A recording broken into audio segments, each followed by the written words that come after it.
sea que la base naval de Guantánamo era definitivamente un elemento que fue utilizado sobre todo en la época del carbón para ejercer dominio, para ejercer control, para disponer de más autonomía y para controlar el combustible y en alargar las rutas, la autonomía de su flota. Los acuerdos que llevaron a la base naval de Guantánamo y que aquí viene hablando, yo no tengo esa memoria, prefiero utilizar esto. La base naval norteamericana es una instalación ubicada en 117.6 kilómetros, ocupada desde 1903, aunque esta base realmente fue ocupada ya durante la guerra hispano-norteamericana, esta bahía, mejor dicho, este puerto. Y fue el resultado de un convenio para las estaciones carboneras y navales firmado entre el gobierno de Estados Unidos y el gobierno de Cuba a partir de la imposición de la enmienda Platt, aprobada por el Congreso y firmada por el presidente McKinley en marzo de 1901, y que en virtud de esta cláusula fue suscrito el mencionado convenio para las estaciones carboneras navales, firmado en febrero de 1903 en La Habana y Washington respectivamente, que incluía Bahía Honda y Guantánamo, aunque en Bahía Honda en realidad nunca llegó a establecerse una base naval. El artículo 2 de aquel convenio establecía el derecho a hacer todo cuanto fuera necesario para poner dichos lugares en condiciones de usarse exclusivamente como estaciones carboneras o navales y para ningún otro objeto.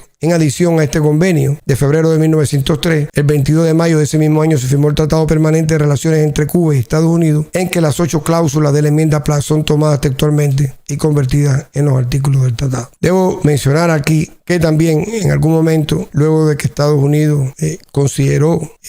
la isla de Pino, de quedarse con ella, y luego después de la enmienda Platt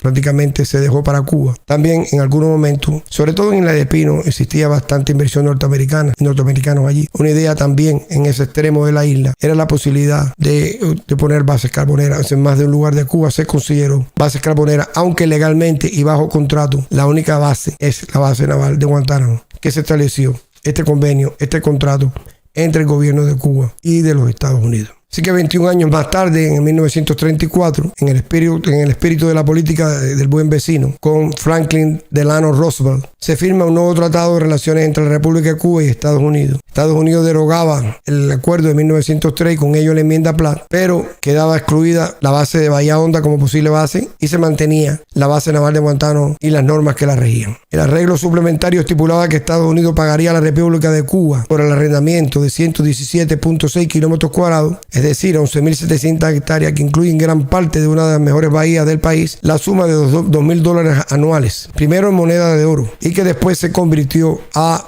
peso norteamericano, o sea, moneda en peso norteamericano, que actualmente se cotiza a $4.085 al año, pagado en cheques anuales, de los cuales el gobierno de Cuba solamente cobró un cheque, según dice Fidel Castro, por error, y es una cifra irrisoria, la renta de esta base. Pero pienso yo, y antes de proseguir, pienso yo que actualmente y en las condiciones actuales del mundo, la base naval de Guantánamo queda obsoleta. Hoy en día, con el uso del submarino, con el uso de la aviación, con el uso de los portaaviones, con el uso de la cohetería, con el uso de los cohetes intercontinentales, con el uso de la moderna flota a nivel mundial que tienen las grandes potencias, una base como esta no cumple el objetivo, dada la cercanía que tiene Estados Unidos. Simplemente esa distancia es cubierta fácilmente por cualquiera de las fuerzas que he mencionado anteriormente. Creo que parte también de la situación con la base naval de Guantánamo, que en algún momento Cuba le cortó el agua. Esta base naval de Guantánamo tuvo que los norteamericanos utilizar plantas desalinadoras para desalinizar y poder proveer agua potable, que en algún momento incluso lo trajeron de Jamaica, y que hoy en día tienen sus propias plantas de electricidad, etc. Esta base naval, donde trabajaron en mucha época muchos cubanos. Los últimos 2 cubanos que existían ahí, creo que en el 2015, 2012 se retiraron y ya no trabajan más cubanos en la base naval de Guantánamo. En una época fue fuente de empleo. Esta base naval simplemente no cumple el objetivo, pero Cuba también ha tenido una responsabilidad en que está la base naval. Creo que la actitud de Cuba de asociarse al campo socialista, de convertirse en un enemigo de Estados Unidos en la Guerra Fría, creo que la actitud de Cuba de permitir instalar cohetes nucleares y de